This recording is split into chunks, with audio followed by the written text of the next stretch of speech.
Lawyer, please. I hope you haven't lost No, your at train all. of thought. No. Yes, you please conclude on that point. Oh, okay, good. So the point is that, as I mentioned, let's be very mindful of this point. It doesn't matter how bogus the case looks. Okay. That's the very important tool. You can look at the case and see that this one, it will fail.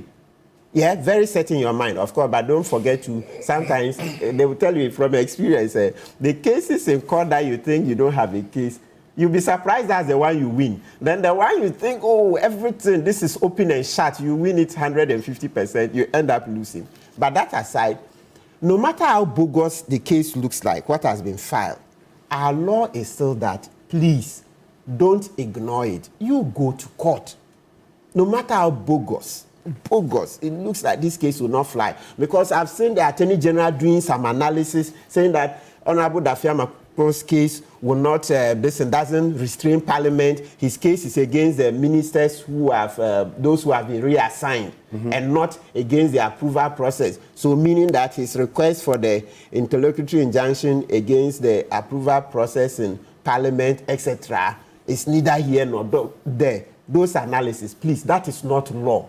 That is not law. What is law, and which you can never get wrong, is that once you've been served, don't go and do anything that will bring the administration of justice into disrepute. Let me read just a little bit from the Bank of Ghana case, the one that committed Governor Addison and co. for contempt. It said that the Supreme Court, relying on the case of the In Re Effiduciary Stool Affairs, number 2, that's Republic versus Numapau, President of the National House of Chiefs and others, ex parte Amea, the second, number 2. Exactly, yes, he was quite a famous and good guy. In holding 1, the Supreme Court held per Aqua JSE, so for Kufu, hey, yes, Antua, oh, God bless her, you know. Last year, by this time, she was leading the charges against the obnoxious policies of yes. Okay. So for Kufu, God bless her, yes. Miracles. The government was giving us haircuts, very dangerous haircuts. Okay, it says contempt of court was constituted by any act or conduct that tended to bring the authority and administration of the law into disrespect or disregard, or to interfere with or prejudice parties, litigants, or their witnesses in respect of pending proceedings. And contempt of court might be classified either as direct, indirect, blah, blah. So you've heard it. So anything that tends to bring the authority and administration of the law into disrespect, sometimes we say disrepute or disregard, you say. So you go on and on and on. So the Supreme Court is saying this particular one is always hanging. And don't forget the contempt powers are very wide, very wide. So don't restrict it to application for injunction or an order for injunction. That has never been our law. Okay. It's never been restricted to just an express order or a pending application. No. And also let's add, there's the Republic versus High Court. This case, we often call it ex parte Moffat, but it's not. It's ex parte Aluti, right? Republic versus High Court. The Moffat case, of course, lawyers can identify with it, but we should begin to call it by its proper name, ex parte Aluti. Yes, a few days ago, Samson Ladia drew my attention that, hey, Martin, shouldn't we be calling it its proper name? Yeah, Republic versus Moffat and others, ex parte Aluti, 1971, GLR. That's where they tell you that once you have an application for injunction pending, please don't do anything. Don't do anything. If you do anything to stultify it, it's also contempt. So for me, once in both cases, the Sky case and Honorable Dafiama's case, there are applications pending, the Speaker shouldn't do anything. And even, as I've said, the pending applications are not my strongest point. My strongest point is that once the substantive rates were filed, the law is that don't do anything that would, render the case a foolish case. So even without the applications for injunctions, I would still have supported the president for his decision not to sign, and I would have supported the speaker. So the pending applications for injunctions are just I'll call them a gloss. I'll call them a gloss. Well, thank you for this, and we'll try the General Samuel Atacha in a bit as well to see if we'll get him back on the telephone as we go on here on Key Point on TV3. But Nelson Rawson, who is the plaintiff in this matter, is with us. You made reference to something the Attorney General said, the analysis he has done, which you say you have a different view on. We'll play that exclusive interview that my colleague Joseph Aboagye had with him 2 days ago on this matter. But this issue has both political, legal, social, financial angles, considering the president's comments and then also the Speaker of Parliament on this matter. Miracles, what exactly is the difficulty, and I say difficulty for lack of better expression, in having the president sign this based on the statement that he has made in the past? Has his position changed on LGBTQ and matters in this country? Well, and I take this from the political angle because, as I indicated, this matter has different angles that we're going to explore this morning. Alfred, good morning to you and good morning to my seniors, Honorable Roxanne and Lawyer Martin. I think that one of the things that it's obviously playing out again in this conversation is the fact that Ghana, we always and at all times have to find a way to polarize and unnecessarily make very genuine issues extremely partisan, and always find a way to box people into spaces where they are not, just to satisfy our parochial political interests. The law, as has been passed, is a law proposed by MPP members of parliament and NDC members of parliament. Is that correct? You mean the anti-LGBTQ platform? Is that correct? Yes. It was approved unanimously by Not parliament. Just approved. It's a private members' bill. The sponsors of the bill? Sponsored by MPP members of parliament. An NPP and NDC members of parliament. MPs. Is yes, that correct? Indeed. I just want us to, That's established. Number two, the law, when it was presented in parliament, and all the work that was done at the committee level was done purely on consensus by both MPP members and NDC members. Is that also correct? That's true. Number three, the law and its passage on the floor of the House and all of its accompanying amendments have been done by both MPP members and NDC members. As a matter of fact, you've had several views in terms of amendments raised on the floor of the House. Recently, I was reading one about Honorable Sosu Madina MP, NDC MP, who was saying that he was completely against jail term for citizens who are engaged in LGBTQI. So, you want me to stop? No, let me go on to the telephone before we lose Samuel Atacha again. Okay. Hold on to that thought. Okay. Lose it. Samuel Atacha is joining us. He's a member of parliament for Aboagye South. He's a senior member of parliament for that matter in this country, and then also a private legal practitioner in good standing. Can you hear me, Council? Good morning. Hello? Hello? Hello, Honorable Samuel Atacha, can you hear me?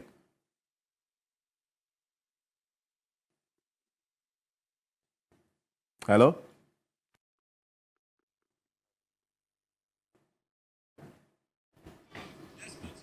Yes. Okay, so we'll try the line again and understand that there's some issues with the connection. We'll try it again. And so essentially you make the point about... The law, yes. as has been passed, it's a law purely passed based on consensus, largely by everybody across the political divide.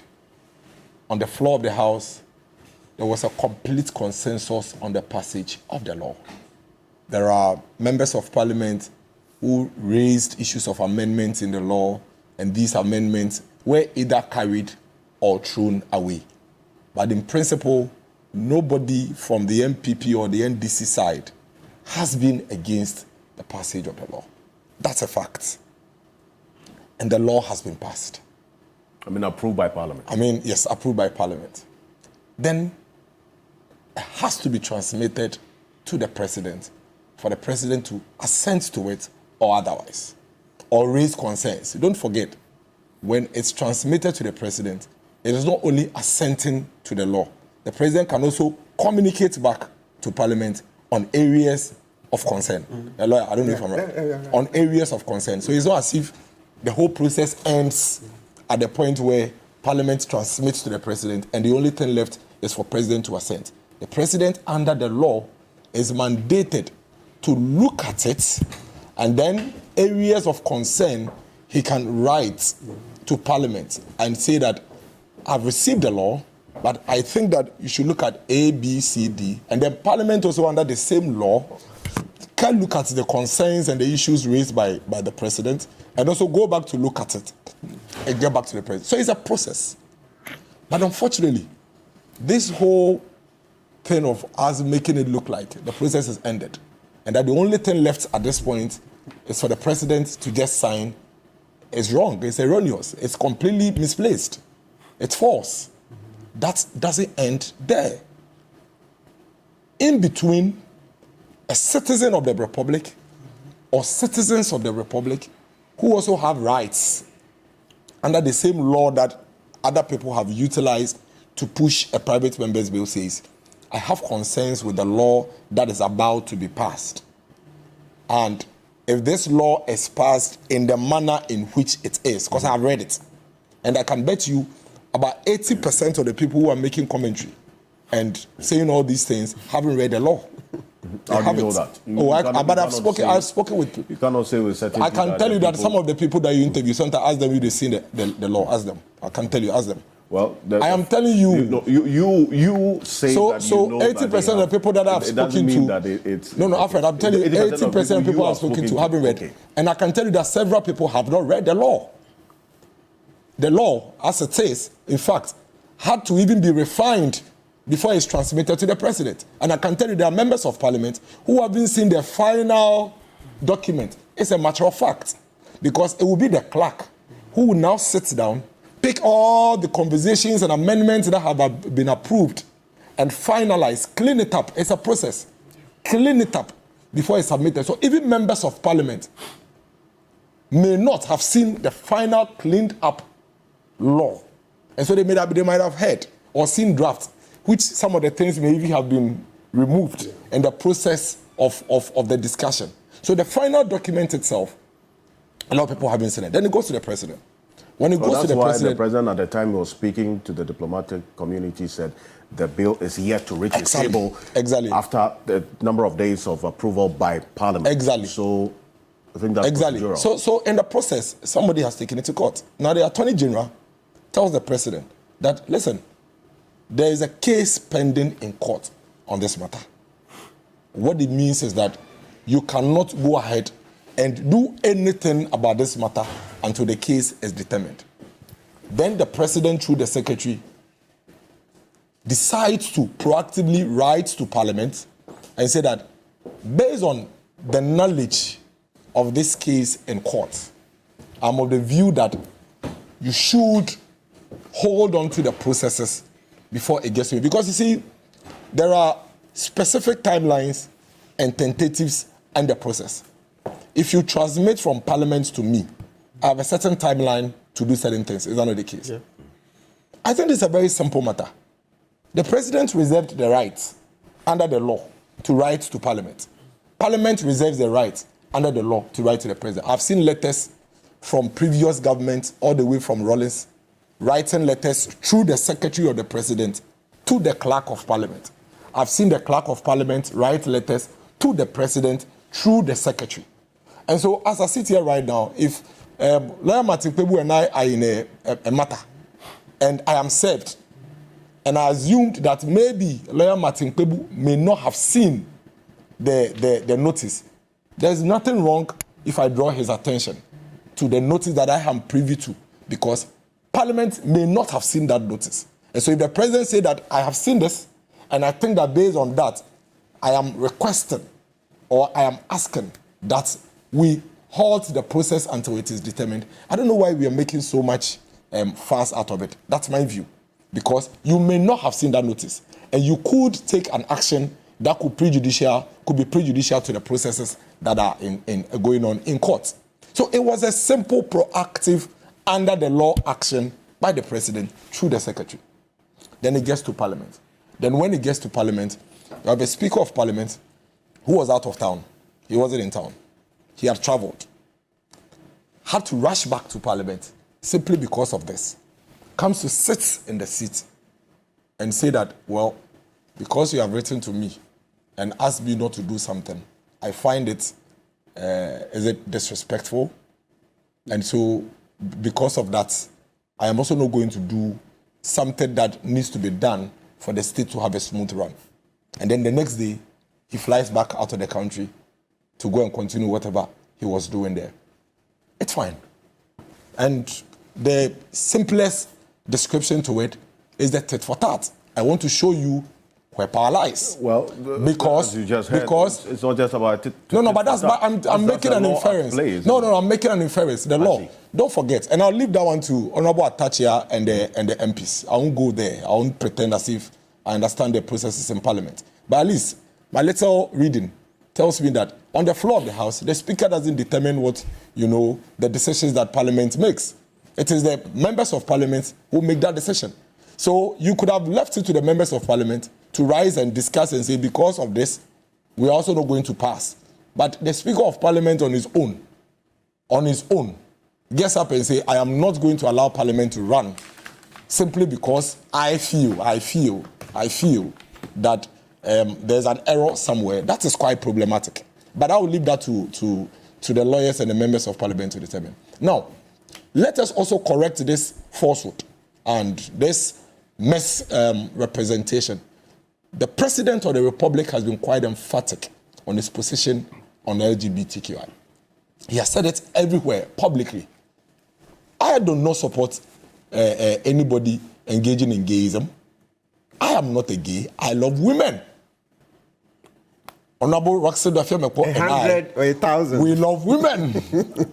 I mean, women are beautiful. You don't know women. We love women. So, and Alfred, I want you to really allow me to address this. We love women. Polygamous or monogamous. And if you listen across the country, unanimously, there may be a view, but that's a minority view.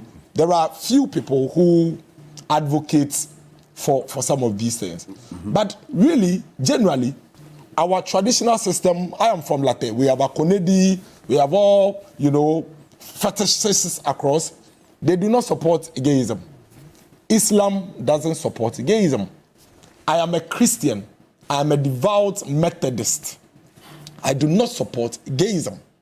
You understand? Mm-hmm.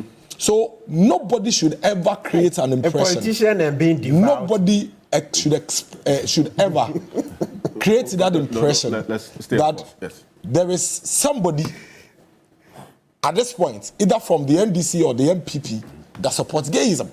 We do not. And that is why we have come together to pass the law. But people have issues with the law. Why don't you want to listen to them? The issues that the people have are the reasons why these people have gone to court. What is the rush?